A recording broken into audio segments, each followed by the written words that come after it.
नमस्ते दोस्तों, आपका मेरे YouTube चैनल लिलीफाई नॉलेज में फिर से एक बार स्वागत है। मैं शिप्राज आपके लिए फिर से एनिमल स्पेशल आई हूँ क्योंकि आज संडे है।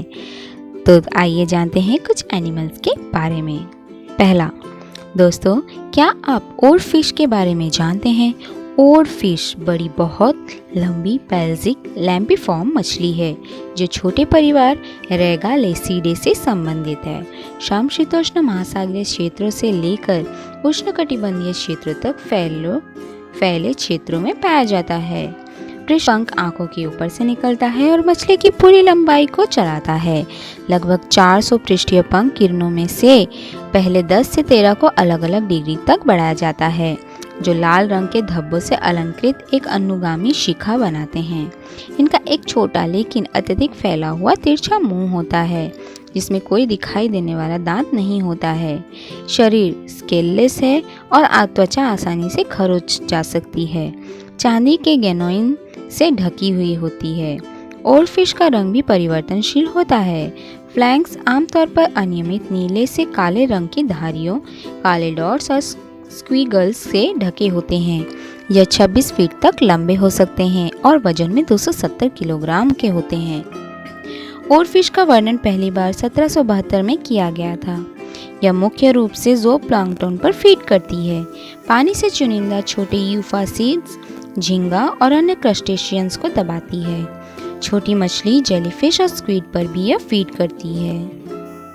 दूसरा दोस्तों, क्या आप रिफ्टिया पेचिप्लिटा के बारे में जानते हैं? इसे आमतौर पर विशाल ट्यूब वॉर्म के रूप में भी जाना जाता है।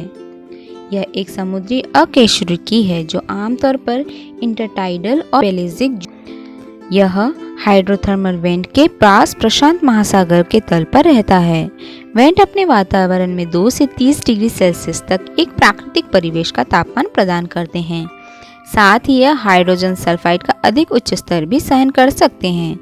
ये कीड़े 9 फीट 10 इंच की लंबाई तक पहुंच सकते हैं और इनके ट्यूबुलर शरीर का व्यास 4 सेंटीमीटर होता है।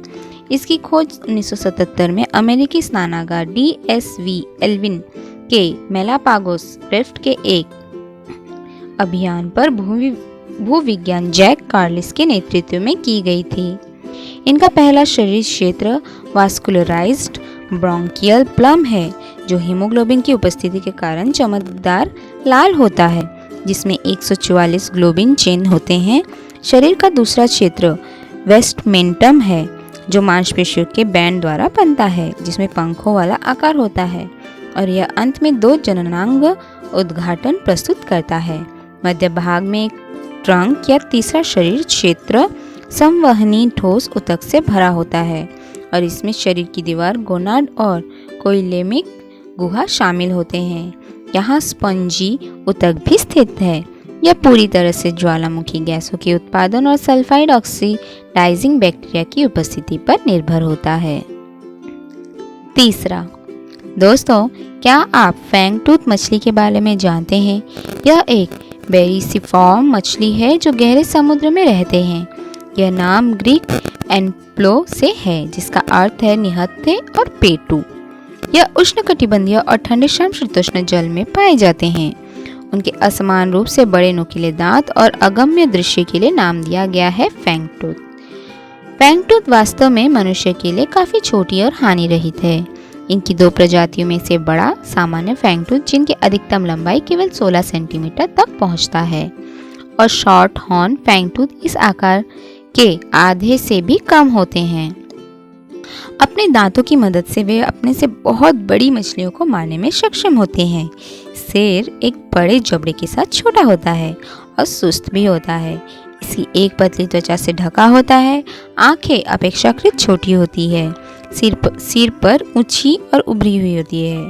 पूरा सिर गहरे भूरे से काले रंग का होता है और पार्श्व रूप से दृढ़ता से संकुचित होता है। पूर्व की ओर गहरा और पूंछ की ओर उत्तरोत्तर अधिक पतला होता है। पंख छोटे, सरल और बिना रीढ़ के होते हैं। वयस्कों में निचले जबड़े के सबसे बड़े 2 नुकीले दांत बहुत लंबे होते हैं। ये आमतौर पर 5000 मीटर नीचे पाई जाती है। दोस्तों, क्या आप सोलमिसस के बारे में जानते हैं? इसे डिनर प्लेट जेलीफिश भी जाता है।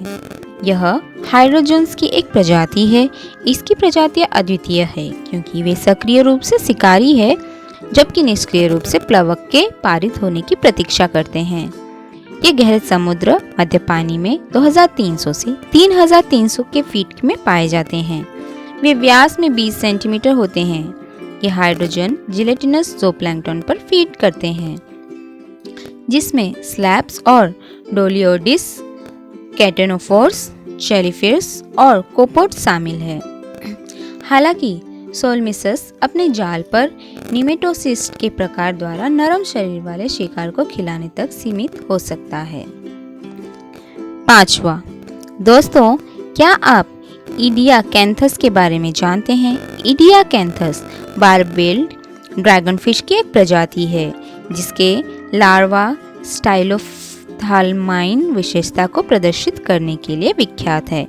दोस्तों, यहाँ स्टाइलोप्थाल्माइन का अर्थ है कि यह अंडाकार आकार की आंखों के विकास की विशेषता रखता है, जो लार्वा के सिर से फैले लंबे पेरिस्कोपिक डंठल के शीर्ष पर स्थित है। यह उपोष्णकटिबंधीय से समशीतोष्ण आवासों में पाया जाता है। मुख्यतः दक्षिणी गोलार्ध में नर और मादा इडियाकैंथिडे अपने अंतर से अलग है। नर ने पैल्विक पंख विकसित है, जबकि मादा में कोई युग्मित पंख नहीं है। मादा की लंबाई 40 सेंटीमीटर तक पहुंच सकती है, जबकि पुरुषों को केवल 5 सेंटीमीटर तक पहुंचने के लिए दर्ज किया गया है।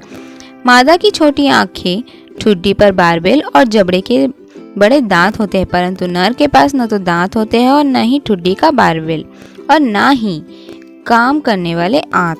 नर और मादा दोनों के छोटे छोटे फोर पूरे शरीर में फैले होते हैं। मादाओं की त्वचा काली होती है, जबकि नर की भूरी।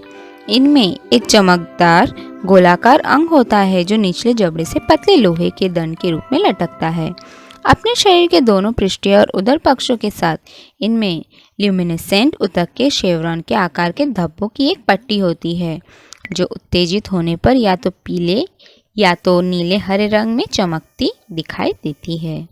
तो दोस्तों, आज की दी हुई जानकारी आपको कैसी लगी मुझे कमेंट बॉक्स में ज़रूर बताइएगा, और मेरे इस वीडियो को लाइक शेयर सब्सक्राइब करना ना भूलिएगा।